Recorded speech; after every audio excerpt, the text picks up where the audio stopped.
हड़प्पा सभ्यता के बाद भारत में जिस संस्कृति का विकास हुआ उसे वैदिक संस्कृति कहा जाता है।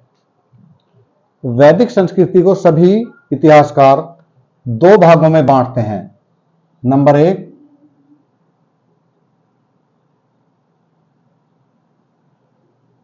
ऋग्वैदिक काल या पूर्ववैदिक काल।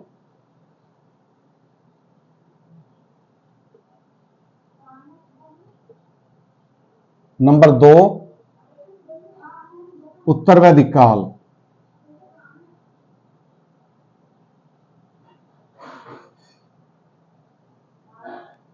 हमें ऋग्वैदिक काल के बारे में जानकारी का एकमात्र साधन ऋग्वेद ही प्राप्त है। इस काल की राजनीतिक, सामाजिक, आर्थिक पूरी जानकारी ऋग्वेद पर ही आधारित है। उसी से हमें इसके बारे में जानकारी प्राप्त होती है। तो इसलिए पहले हम ऋग्वेद का पूरी तरह अध्ययन करेंगे, ऋग्वेदिक काल का पूरी तरह अध्ययन करेंगे। तो ऋग्वेद, जैसे कहा, चारों वेदों में पहले स्थान पर है, या ये कह सकते हैं कि चारों वेदों में सबसे प्राचीन वेद ऋग्वेद ही है। ऋग्वेद में 3 पाठ हैं। इसे मिटा देते हैं। ऋग्वेद में पाठ 3 हैं। इसमें नंबर 1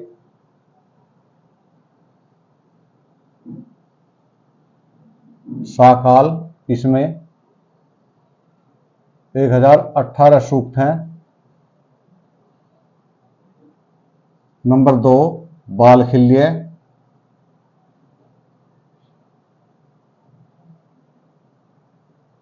इसमें 11 सूक्त हैं। यह हस्तलिखित प्रतियों का परिशिष्ट है।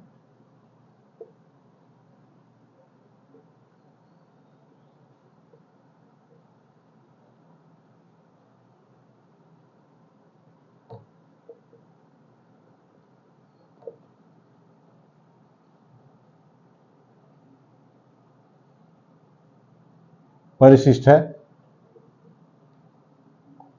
और इसके बाद आता है वाशकल, नंबर 3 वाशकल। इसमें 56 सूक्त हैं।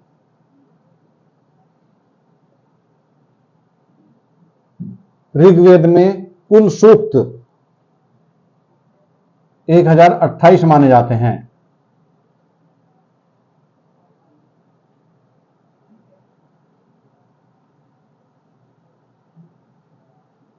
इन दोनों के सूक्तों को शामिल करके 1028 सूक्त माने जाते हैं। अगर परीक्षा में यह प्रश्न पूछा जाए कि ऋग्वेद में सूक्तों की संख्या कितनी है, तो 1028 सूक्त माने जाते हैं।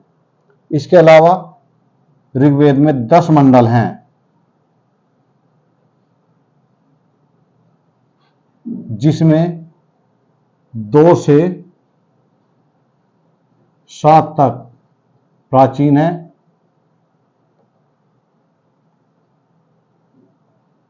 और 10वां मंडल सबसे बाद में लिखा गया, जोड़ा गया।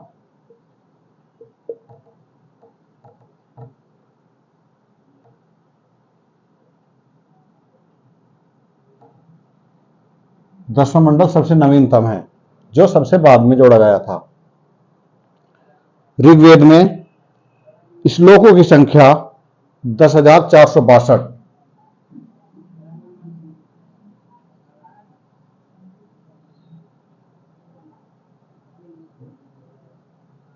श्लोक हैं। ऋग्वेद में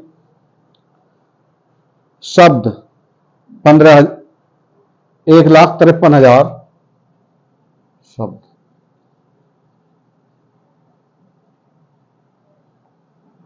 तिरपन 972 शब्द हैं। ये ऋग्वेद का सामान्य विवरण है। अब आता है ऋग्वेद का रचना काल। ऋग्वेद की रचना किस समय में हुई, किस काल में हुई? ऋग्वेद सबसे प्राचीनतम वेद है, इस बात पर सभी विद्वान सहमत है, परंतु इसके रचना काल के समय को लेकर या रचना काल को लेकर विद्वानों में मतभेद है और उन्होंने अपने अपने विचार इस बारे में दिए हैं। जैसे कि मैक्स मूलर,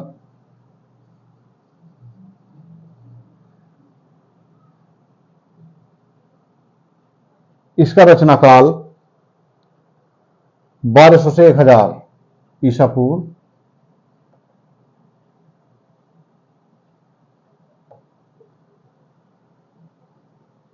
एक 1000 मानते हैं। इसके बाद जैकोबी,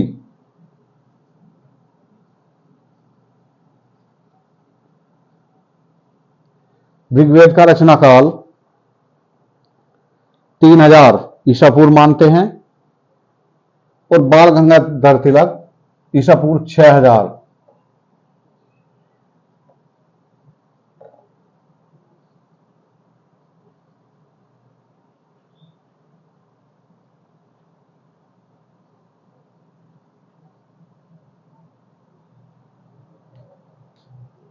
एक अन्य विद्वान विंटर नीट जी,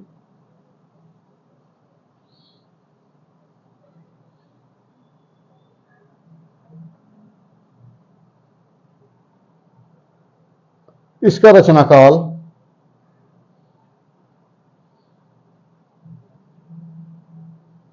2500 से 2000 निर्धारित करते हैं, परंतु ऋग्वेदिक भौगोलिक पृष्ठभूमि जब हम देखते हैं, यानी कि ऋग्वेद में जो भौगोलिक पृष्ठभूमि दी गई है, जब उसका उत्खनन किया जाता है तो वहां से चित्रित धूसर मृत भांड प्राप्त होते हैं। उनके आधार पर इसकी तिथि ईसा पूर्व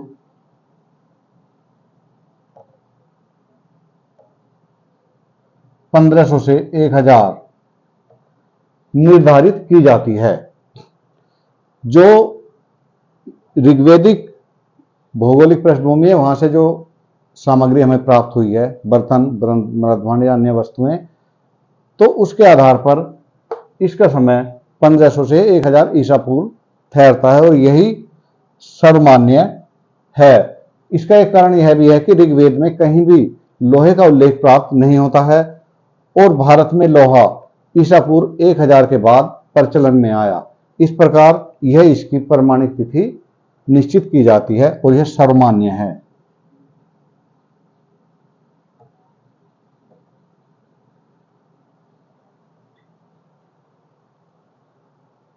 अगर वीडियो पसंद आई हो तो कृपया लाइक करें, सब्सक्राइब करें और कमेंट करें। धन्यवाद।